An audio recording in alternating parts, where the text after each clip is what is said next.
Good morning everyone, मैं सिर्फ नितिन सिंह राजपूत। आइए वेलकम करता हूं आप सभी का आज के इस लेसन में। तो क्लास 9 का वीडियो आज हम पढ़ेंगे। क्लास 9 का सिविक्स का लेसन पढ़ेंगे, कॉन्स्टिट्यूशनल डिजाइन। तो कॉन्स्टिट्यूशनल डिजाइन में इंडिया और अफ्रीका की बात करेंगे। First of all will discuss about how the constitution of Africa was made and then later on will discuss about the India. So first overview here we will discuss. We refer to the previous chapter that democracy refers to the free to do what they like. तो democracy में आज़ादी होती है, तो rulers जो होते हैं वो जो चाहते हैं वो नहीं कर पाते. Rulers are not free, they want to do what. So there are basic rules and regulations that the government has to follow. तो कुछ बेसिक रूल्स एंड रेगुलेशन होते हैं जो गवर्नमेंट को फॉलो करने होते हैं. All such rulers together are called constitution. और ये जो रूल्स जहाँ होता है, तो रूल्स जहाँ रिटर्न डाउन होते हैं वो कॉन्स्टिट्यूशन होता है. तो as supreme of the country the constitution determine the rights of citizen. तो कंट्री में कॉन्स्टिट्यूशन हमें जो सिटीजन होते हैं उस देश के, उन सारे देश जिस कंट्री से बात होती है तो उस कंट्री के जितने भी सिटीजन्स होते हैं इन सारे सिटीजन्स को अधिकार दिए जाते हैं. Okay, so let us discuss in this chapter about the government and how the government work, what are the powers of the government, how the government should function. In this chapter we will ask some basic question about the constitutional design of a democracy. Democracy का constitution कैसा होना चाहिए, why we need a constitution, हमें constitution की जरूरत क्या होती है, how are the values of shape of constitution in democratic state. तो constitution हमारे देश के डेमोक्रेसी में क्या अहम भूमिका बजाता है. तो once a constitution is accepted, एक बार हम अगर कॉन्स्टिट्यूशन एक्सेप्ट कर लेते हैं, can we make changes later we require by the changing constitution conditions. क्या हम उसमें बदलाव कर सकते हैं. So one recent instance of designing constitution for a democratic state that's of South Africa. So here one example is given of South Africa. We begin this chapter by looking what happens and how the South Africans went the task of designing their constitution. क्या होता south Africa में, कैसे Britishers आए और Britishers ने वहाँ trade करने आए, रूलर्स बन गए, और साउथ अफ्रीका के अंदर कैसे वे रूल के. बाद में role of Nelson Mandela will discuss. Then we will turn how the Indian constitution was made, what fundamental values are there, and that provide a good framework for the conduct of citizens' life and the government. So here we will start the lesson. So without wasting our time, we will move further. We'll start the topic democratic constitution in South Africa. I have fought against with the white domination and I have fought against the black domination. यहाँ white domination के लिए against मैं लड़ा हूँ and I have fought against black domination. तो black domination के खिलाफ भी मैं लड़ा हूँ. I have cherished the ideals of democratic and free society in which all the persons live together in harmony and with equal opportunities. So here ideas of democracy and free society की उम्मीद करते हैं कि भाई जहाँ पे सारे लोग equal opportunity से रह सके. It is an ideal in which I hope to live for and achieve.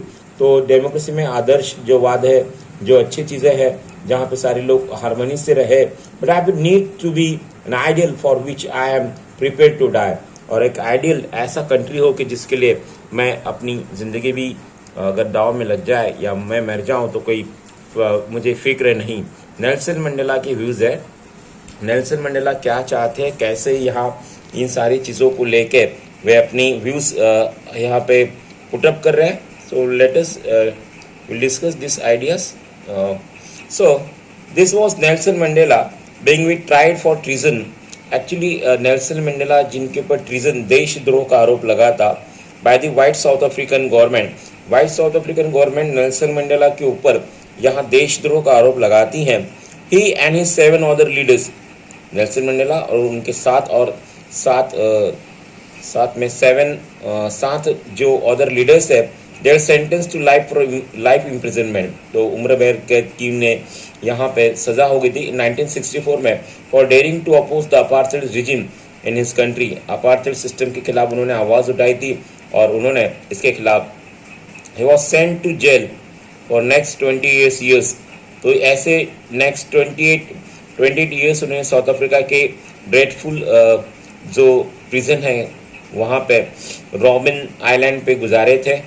और देखिए अपार्थाइड सिस्टम क्या है, सेग्रीगेशन क्या है, आज हम पढ़ते हैं।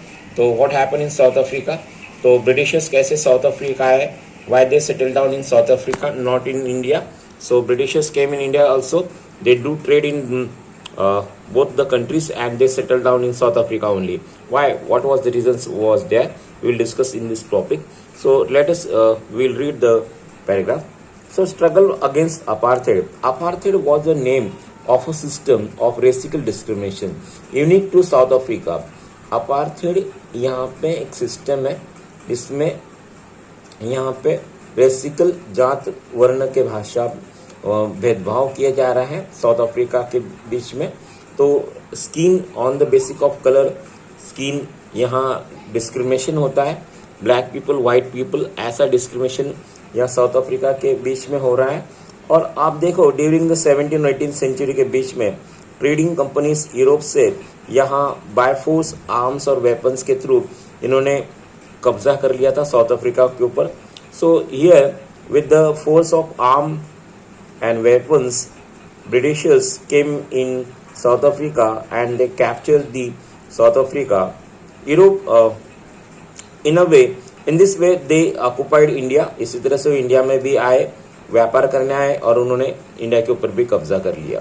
But unlike India, a large number of whites had settled down in South Africa. As we know that they became the local rulers. जैसे साउथ अफ्रीका में आए, large numbers of people settle down हो गए, तो obviously south Africa का climate उन्हें suitable हो गया होगा, इसलिए वहाँ वो सेटल डाउन हो गए।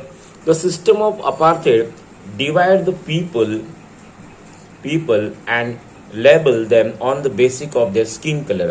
तो black people, white people on the basic of colour, यहाँ पे आप रेसिकल डिस्क्रिमिनेशन देख रहे हैं कि स्किन के आधार पे यहाँ पे डिस्क्रिमिनेशन हो गया। अब साउथ अफ्रीका के जो नेटिव पीपल थे, the native people of South Africa were the black colour. Actually देखो साउथ अफ्रीका के लोग जो ब्लैक कलर के थे तो उनकी स्किन काली थी, तो वो ब्लैक पीपल कहलाए। They made up their 3/4 of the population, 3/4 population देश की यहाँ ब्लैक पीपल के थे। और यहाँ पे कुछ इंडियंस लोग भी थे, they are coloured, they are considered as mix races, that is they are called as coloured. So and people who migrated from India, India से भी लोग आए थे। The white rulers treated non white as inferior, जो white नहीं है उन लोगों को इंफीरियर समझा जाता था। और यहाँ white people are superior and जो वाइट नहीं है वे कलर्ड या मिक्स जो है उन्हें इंफीरियर समझा जाता था। तो superior are the white people, while the white rulers treated non-whites as inferior. white rulers ये non-whites लोगों को लो डिग्निटी समझते थे। The non-whites did not have voting rights, इनको वोटिंग करने का भी अधिकार नहीं था इलेक्शन के समय। अपार्थाइड सिस्टम पर्टिकुलरली ये ऑप्रेसिव थी ब्लैक लोगों के लिए। और यहाँ पे कैसा था, आप थोड़ा इतिहास थोड़ा जान ले तो अच्छा होगा। एक्चुअली इंडिया ये क्लास 10 में एक लेसन है जहाँ पे आप थोड़ा ध्यान दें, मेकिंग ऑफ ग्लोबल वर्ल्ड। इस लेसन से हमें थोड़ी इंफॉर्मेशन मिलती है कैसे एक्चुअली साउथ अफ्रीका में बहुत कैटल्स बहुत थे। 90% लोग एग्रीकल्चर कर रहे, कैटल्स से उनके पास में। मिनरल्स साउथ अफ्रीका में कम नहीं है। ब्रिटिशर्स आए साउथ अफ्रीका में, धीरे धीरे लैंड के ऊपर कब्जा करने लगे और नया कानून ला दिया कि घर में का केवल एक व्यक्ति ही लैंड उसके नाम हो सकती है, अदर्स लोग के नाम। एक घर में अगर 4 मेंबर है, 4 भाई है, तो एक भाई के नाम पे ही जमीन हो सकती है। अब लैंड एक्चुअली लोगों को लेबर बनाना था यहाँ पे, जो भी साउथ अफ्रीका के लोग हैं ब्लैक लोगों को। और दूसरी चीज़ यहाँ पे मिनरल्स जो थे, उन मिनरल्स को प्रोटेक्शन करने के लिए, कब्जा करने के बाद में प्रोटेक्शन करने के लिए जो सोल्जर्स रखे थे, इन सोल्जर्स को उन्होंने यहाँ पे जो नॉन वेजिटेरियन थे, जो स्पेनिश और स्पेन के और अलग अलग कंट्रीज के जो सोल्जर्स थे, ये नॉन वेजिटेरियन थे। तो एशियन कंट्री से जब कैटल्स मंगाई गई तो कैटल्स में रिंडर प्रेस्ट नाम की बीमारी थी। अभी रिंडर प्रेस्ट बीमारी से क्या हो रहा था कि जब ये कैटल्स में ये बीमारी एक महामारी जैसी फैली और साउथ अफ्रीका के लगभग सारे कैटल्स चले गए। तो पहले लोग भूमिहीन हो गए, लैंडलेस हो गए, उसके बाद में कैटल्स चलेगी, तो इन लोगों के पास में कोई ऑप्शन नहीं था। देन दे बिकेम एक एज अ स्लेव, जैसे स्लेव जैसे बन गए, और वाइट लोगों ने इनके लिए सब कुछ अलग कर दिया। अपार्थाइड सिस्टम लाया on the basic of colour skin के आधार पे इनको अलग अलग कर दिया। Apartheid system was a system, it is very oppressive, काफ़ी जुल्मी थी ब्लैक लोगों के लिए। एक्चुअली क्या था, they were forbidden for living in white area. इन ब्लैक लोगों को वाइट लोगों के एरिया में एंट्री करने से मनाई थी। This people, black people can not enter in the living area of the white people. White लोग जहाँ रहते हैं वहाँ ब्लैक लोग एंट्री नहीं कर सकते हैं। They could work in white area only if they have give permit. अगर परमिशन मिले तो ही वहाँ पे वो काम कर सकते हैं, अदरवाइज वहाँ वो काम नहीं कर सकते, है ना। अब देखो बहुत सारी चीज़ें अलग अलग हो गई थी, train, buses, taxis, hotel, hospital, school, colleges, libraries, cinema hall, theatres, beaches, swimming pool. तो लगभग ये सारी चीज़ें जो पब्लिकली यूटिलाइज होती हैं, ये सारी चीज़ें अब अलग अलग कर दी थी। अब साउथ अफ्रीका के अंदर ये जो लोग हैं, सारे लोग यूटिलाइज करना चाहते हैं पब्लिक जो भी फैसिलिटीज़ है, but here the white people having the different school colleges, black people have different school and colleges and hospitals and public toilet also they have different। तो इसी तरह से सेपरेट हो गया, वाइट लोगों के लिए चीज़ें अलग, ब्लैक लोगों के लिए चीज़ें अलग। तो सेपरेशन हो गया, सारी चीज़ें सेपरेट हो गई हैं।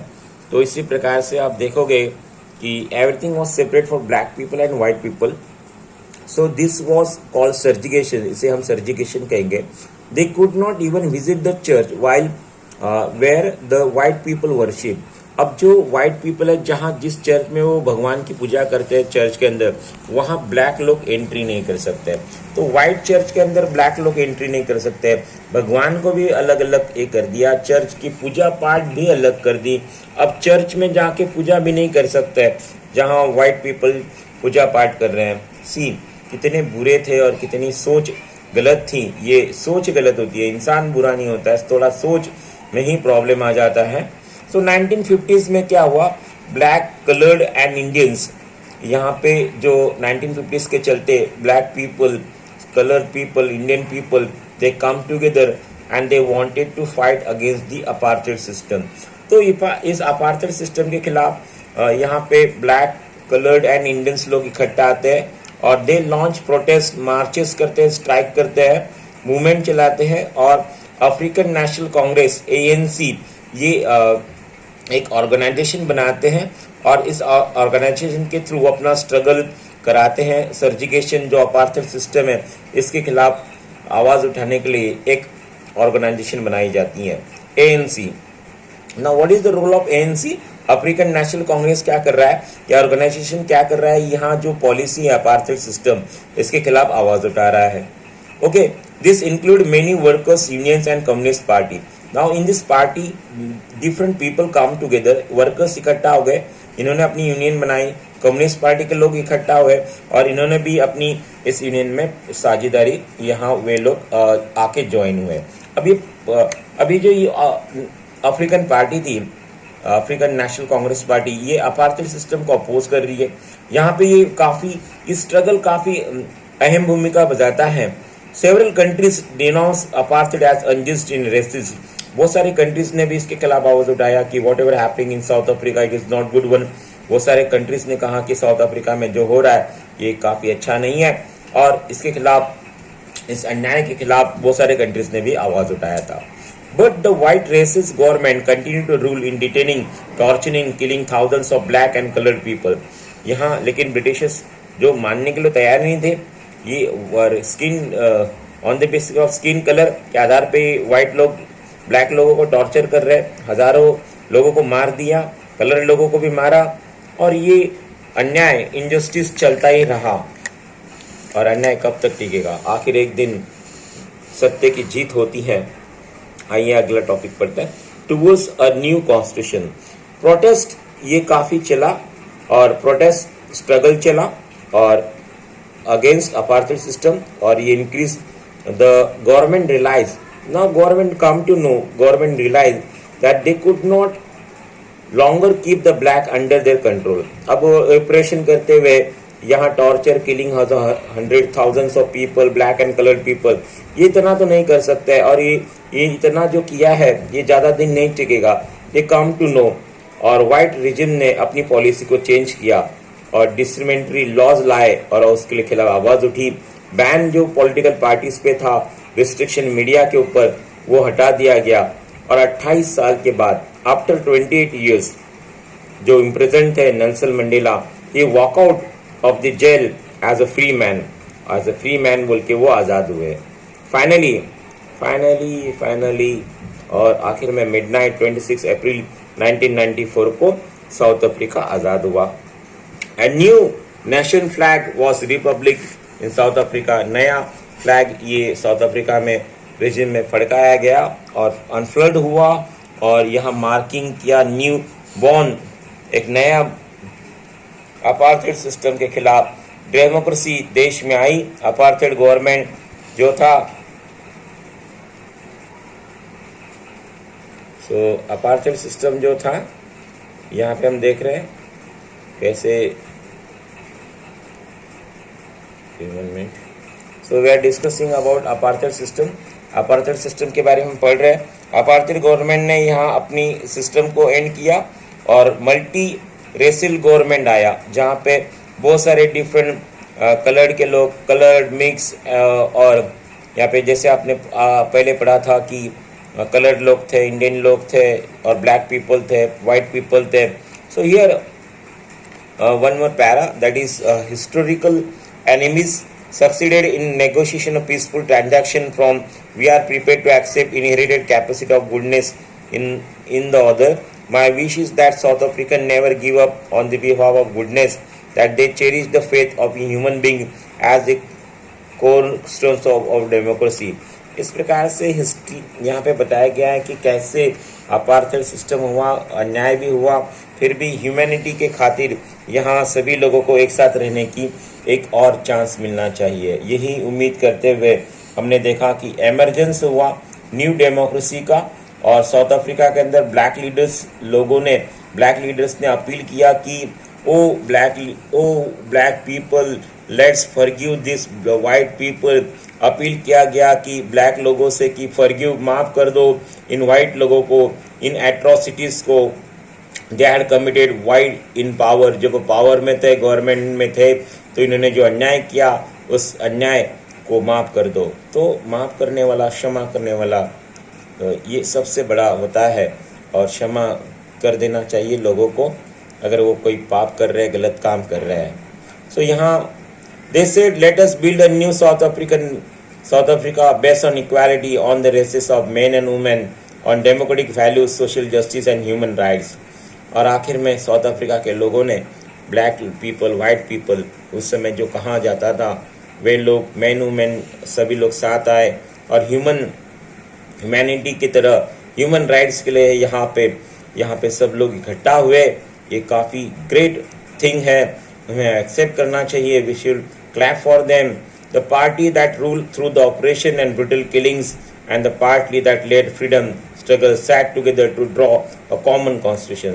आखिर में सोशल न्याय, ह्यूमन राइट्स के लिए यहाँ पे लोग, ऑपरेशन जो ब्रुटल चीज़ें हुई थी, यहाँ जिन लोगों ने बुरा व्यवहार किया था वे लोग, और जिन्होंने काफ़ी कुछ जुल्म को, टॉर्चर को बियर किया था, ऐसे लोग फ्रीडम स्ट्रगल के लिए आखिर में साथ में बैठे. And they set together and they draw the new constitution, और उन्होंने नया कॉन्स्टिट्यूशन बना दिया. अब देखिए, after 2 years debate and discussion, 2 साल डिबेट और डिस्कशन करने के बाद में उन्होंने फाइनेस्ट कॉन्स्टिट्यूशन बनाया that the world had ever had. तो दुनिया का सबसे बेस्ट कॉन्स्टिट्यूशन इन लोगों ने बनाया. This constitution give the citizen the most extensive right available in a country. और इस कॉन्स्टिट्यूशन ने सारी सिटीजन्स को बेटर और ज़्यादा से ज़्यादा राइट्स देने की कोशिश की. Together they decided that in search of solution from the problem Nobody should exceed it. No one should treat it as demon. यहाँ किसी को राक्षस की तरह बिहेव नहीं करना चाहिए. सभी लोग इक्वल है. All the people are equal. ये चीज उन्होंने एग्री किया. They agreed that everybody should become a part of solution. सभी ने सोचा कि हम इक्वल है, समान है, सभी लोग इक्वली इम्पोर्टेंट है. Whatever they might have done in the past, जो भी गलत हुआ, let us forgive them. उसे भूल जाए. द प्रीएम्बल कॉन्स्टिट्यूशन जो साउथ अफ्रीका का था, जो पेज नंबर 28 में बताया गया है, और वो इसी का ही स्पिरिट है. सो हम let us live together with harmony and peace. अमन और शांति से रहें और देश में क्रांति करते रहें. आगे क्या हुआ? The south African constitution inspired democracies all over the world. जो साउथ अफ्रीका का डेमोक्रेसी बना, ये पूरे दुनिया को एक तरह से रोल मॉडल है, सभी लोगों को इंस्पायर करता है. State denounced by the entire world till 1994 as the most undemocratic one, now seen as the most model of democracy. 1994 तक दुनिया में जो डेमोक्रेसी नहीं था, नॉन डेमोक्रेटिक कंट्री था, आज वो सबसे रोल मॉडल डेमोक्रेटिक कंट्री बन गया है. देखो चेंजेस, बदलाव, सोच बदल गई, लोग बदल गए. लोग तो वही थी लेकिन सोच बदल गई. कितना कुछ बदलाव आ गया इस देश के अंदर. What can change? If we decide, we can change the country, we can change the world.